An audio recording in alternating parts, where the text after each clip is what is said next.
رسول اللہ صلی اللہ علیہ وسلم نے فرمایا کہ تم میں سے کوئی شخص جب اپنے اسلام کو عمدہ بنا لے، یعنی نفاق اور ریا سے پاک کر لے، تو ہر نیک کام جو وہ کرتا ہے اس کے عوض 10 سے لے کر 700 گنا تک نیکیاں لکھی جاتی ہیں، اور ہر برا کام جو کرتا ہے تو وہ اتنا ہی لکھا جاتا ہے جتنا کہ اس نے کیا ہے۔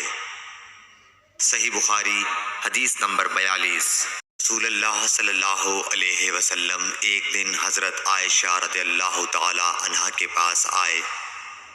اس وقت ایک عورت حضرت عائشہ رضی اللہ تعالی عنہا کے پاس بیٹھی تھی۔ آپ صلی اللہ علیہ وسلم نے دریافت کیا، یہ کون ہے؟ عرض کیا، فلاں عورت، اور اس کی نماز کے اشتیاق اور پابندی کا ذکر کیا۔ آپ صلی اللہ علیہ وسلم نے فرمایا، ٹھہر جاؤ، سن لو کہ تم پر اتنا ہی عمل واجب ہے جتنے عمل کی تمہارے اندر طاقت ہے۔ اللہ کی قسم، ثواب دینے سے اللہ نہیں اکتاتا، مگر تم عمل کرتے کرتے اکتا جاؤ گے، اور اللہ کو دین کا وہی عمل زیادہ پسند ہے جس کی ہمیشہ پابندی کی جا سکے، اور انسان بغیر اکتائے اسے انجام دے۔ صحیح بخاری حدیث نمبر 43۔ رسول اللہ صلی اللہ علیہ وسلم نے فرمایا، جس شخص نے لا الہ الا اللہ کہہ لیا اور اس کے دل میں جو برابر بھی ایمان ہے تو وہ ایک نہ ایک دن دوزخ سے ضرور نکلے گا، اور دوزخ سے وہ شخص بھی ضرور نکلے گا جس نے کلمہ پڑھا اور اس کے دل میں گیہوں کے دانے برابر خیر ہے، اور دوزخ سے وہ بھی نکلے گا جس نے کلمہ پڑھا اور اس کے دل میں ایک ذرہ برابر بھی خیر ہے۔ صحیح بخاری حدیث نمبر 44۔ ایک یہودی نے حضرت عمر بن خطاب رضی اللہ تعالیٰ عنہ سے کہا کہ اے امیر المومنین، تمہاری کتاب قرآن میں ایک آیت ہے جسے تم پڑھتے ہو، اگر وہ ہم یہودیوں پر نازل ہوتی تو ہم اس کے نزول کے دن کو یوم عید بنا لیتے۔ آپ نے پوچھا، وہ کون سی آیت ہے؟ اس نے جواب دیا، سورہ مائدہ کی آیت کہ آج میں نے تمہارے دین کو مکمل کر دیا اور اپنی نعمت تم پر تمام کر دی اور تمہارے لیے دین اسلام پسند کیا۔ حضرت عمر رضی اللہ تعالی عنہ نے فرمایا کہ ہم اس دن اور اس مقام کو خوب جانتے ہیں۔ جب یہ آیت رسول اللہ صلی اللہ علیہ وسلم پر نازل ہوئی، اس وقت آپ صلی اللہ علیہ وسلم عرفات میں جمعے کے دن کھڑے ہوئے تھے۔ صحیح بخاری حدیث نمبر 45۔ طلحہ بن عبید اللہ کہتے تھے کہ نجد والوں میں سے ایک شخص حضرت صلی اللہ علیہ وسلم کے پاس آیا، سر پریشان یعنی بال بکھرے ہوئے تھے۔ ہم اس کی آواز کی بن بناہٹ سنتے تھے اور ہم سمجھ نہیں پا رہے تھے کہ وہ کیا کہہ رہا ہے، یہاں تک کہ وہ نزدیک آن پہنچا جب معلوم ہوا کہ وہ اسلام کے بارے میں پوچھ رہا ہے۔ حضرت صلی اللہ علیہ وسلم نے فرمایا کہ اسلام دن رات میں 5 نمازیں پڑھنا ہے۔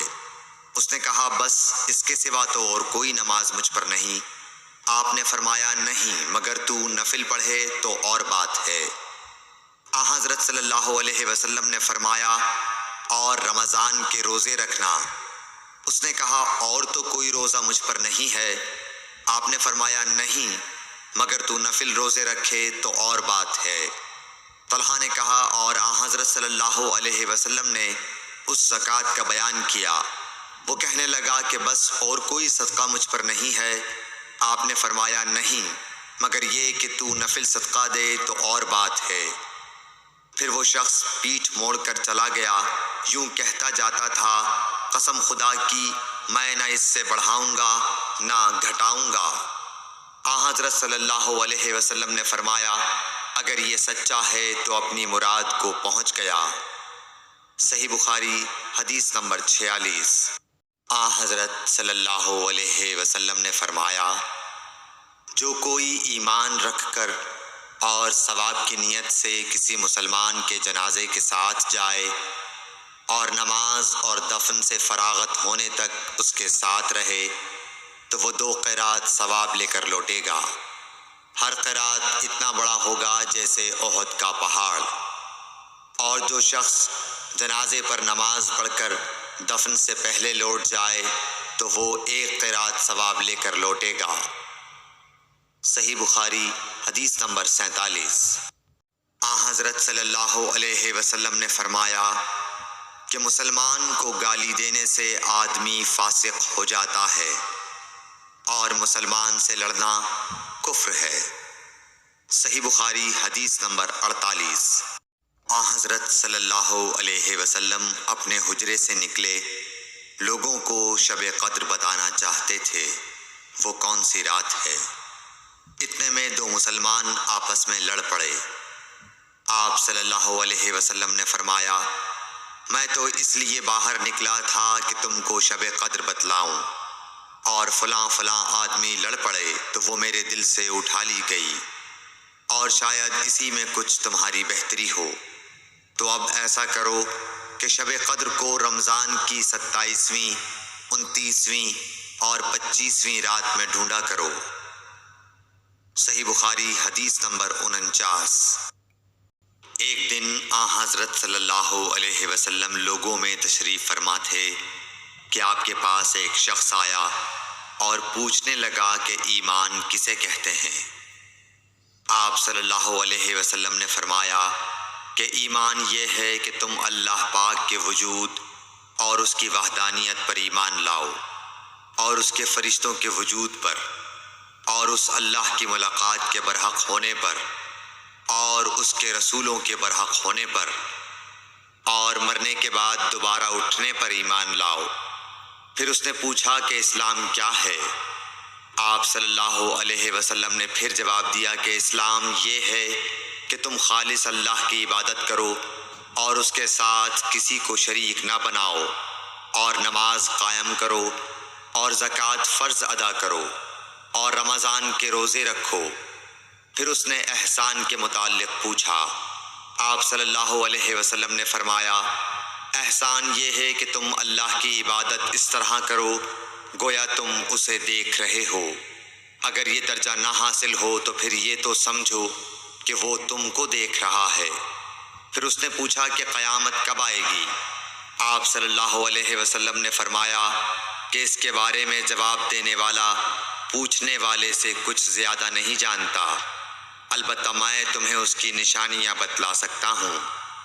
وہ یہ ہیں کہ جب لونڈی اپنے آقا کو جنے گی، اور جب سیاہ اونٹوں کے چرانے والے دیہاتی لوگ ترقی کرتے کرتے مکانات کی تعمیر میں ایک دوسرے سے بازی لے جانے کی کوشش کریں گے، یاد رکھو قیامت کا علم ان 5 چیزوں میں ہے جن کو اللہ کے سوا کوئی نہیں جانتا۔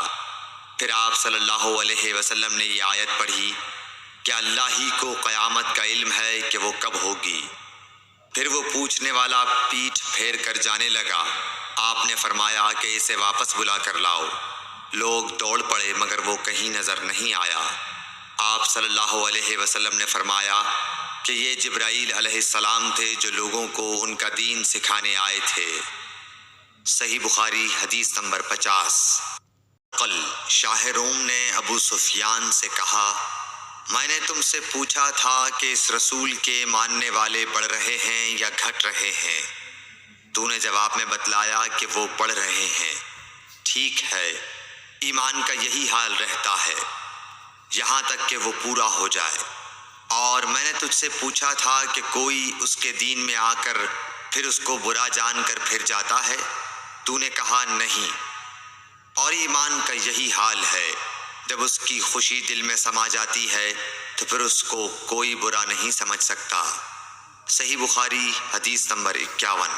حضور اکرم صلی اللہ علیہ وسلم فرماتے تھے، حلال کھلا ہوا ہے اور حرام بھی کھلا ہوا ہے، اور ان دونوں کے درمیان بعض چیزیں شبہ کی ہیں جن کو بہت لوگ نہیں جانتے کہ حلال ہیں یا حرام۔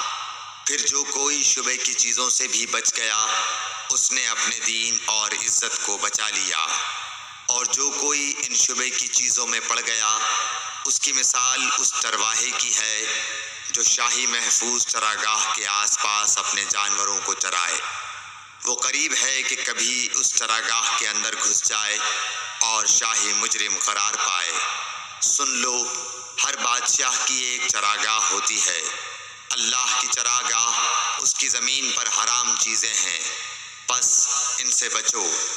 اور سن لو، بدن میں ایک گوشت کا ٹکڑا ہے، جب وہ درست ہوگا سارا بدن درست ہوگا، اور جہاں بگڑا سارا بدن بگڑ گیا۔ سن لو، وہ ٹکڑا آدمی کا دل ہے۔ صحیح بخاری حدیث نمبر 52۔ عبد القیس کا وفد جب حضرت صلی اللہ علیہ وسلم کے پاس آیا تو آپ نے پوچھا کہ یہ کون سی قوم کے لوگ ہیں یا یہ وفد کہاں کا ہے؟ انہوں نے کہا کہ ربیعہ خاندان کے لوگ ہیں۔ آپ صلی اللہ علیہ وسلم نے فرمایا، مرحبا اس قوم کو یا اس وفد کو، نہ ذلیل ہونے والے نہ شرمندہ ہونے والے، یعنی ان کا آنا بہت خوب ہے۔ وہ کہنے لگے، اے اللہ کے رسول صلی اللہ علیہ وسلم، ہم آپ کی خدمت میں صرف ان حرمت والے مہینوں میں آ سکتے ہیں، کیونکہ ہمارے اور آپ کے درمیان مضر کے کافروں کا قبیلہ آباد ہے۔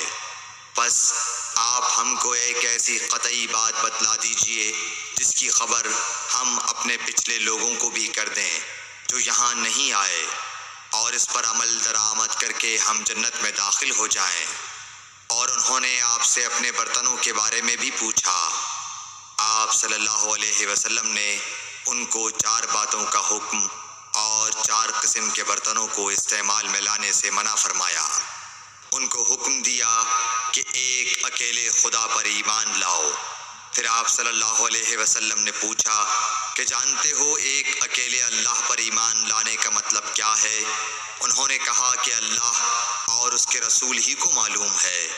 آپ نے فرمایا کہ اس بات کی گواہی دینا کہ اللہ کے سوا کوئی معبود نہیں، اور یہ حضرت محمد صلی اللہ علیہ وسلم اس کے سچے رسول ہیں، اور نماز قائم کرنا اور زکوٰۃ ادا کرنا اور رمضان کے روزے رکھنا اور مال غنیمت سے جو ملے اس کا 5واں حصہ مسلمانوں کے بیت المال میں داخل کرنا، اور 4 برتنوں کے استعمال سے آپ صلی اللہ علیہ وسلم نے ان کو منع فرمایا، سبز لاکھی مرتبان سے اور کدو کے بنائے ہوئے برتن سے، لکڑی کے کھودے ہوئے برتن سے اور روغنی برتن سے، اور فرمایا کہ ان باتوں کو حفظ کر لو اور ان لوگوں کو بھی بتلا دینا جو تم سے پیچھے ہیں اور یہاں نہیں آئے ہیں۔